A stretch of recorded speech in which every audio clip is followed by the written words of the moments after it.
আজ নিজেই মন্ত্রী, যিনি পুলিশ মন্ত্রী এই রাশিদ বাবু, আপনার বাড়ি আপনি যেখানে যান না কেন আপনি ছাড় পাবেন না, আপনি ছাড় পাবেন না। কেন আজকের যে ভাইটা আমাদের থেকে বিদায় নিয়েছে, আমাদের থেকে আর তার মুখে ইন্ডিয়ান সেকুলার ফ্রন্ট জিন্দাবাদ শুনবো না, নওশাদ সিদ্দিকী জিন্দাবাদ শুনবো না, সাধারণ মানুষের হয়ে কথা বলার আওয়াজ আর উঠবে না। তার প্রতিবাদের আজ এই সরব হয়েছি।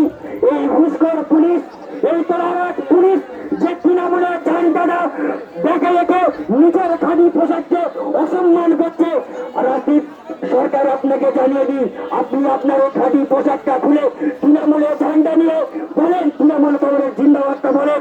আমরা তো বলছি, যদি আপনার সাহস থাকে, ক্ষমতা থাকে, আপনি আজকের ভোলা থানা থেকে সাধারণ মানুষের সামনে এসে হাত তুলে বলেন যে আমি এই কথা শুনে ওকে হত্যা করেছি। আপনার এত কিসের ভয়? আপনার বাড়িতেও তো সন্তান রয়েছে,